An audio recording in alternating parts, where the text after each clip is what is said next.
في نهائي كأس الأمم الإفريقية 2025 لم يلتقي منتخب السنغال مع منتخب مصر في المباراة النهائية لأن مصر خرجت من البطولة في نصف النهائي ضد السنغال. في ذلك الدور فاز السنغال على مصر 1-0 وتأهل إلى النهائي بفضل هدف ساديو ماني في الدقيقة 78 من المباراة ليقود الفريق لنصف النهائي ويمنع مصر من الوصول للنهائي. ESPN.com بلاسين. أي تفاصيل مباراة السنغال ضد مصر في نصف نهائي كأس الأمم الإفريقية 2025. النتيجة: السنغال 1-0 مصر.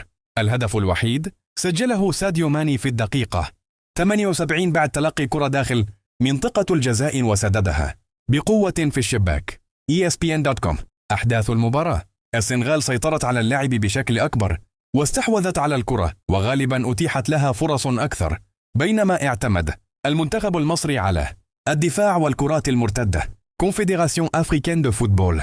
بعد هذا الفوز تأهل منتخب السنغال إلى نهائي كأس الأمم الإفريقية 2025 حيث واجه منتخب المغرب في المباراة النهائية. ويكيبيديا.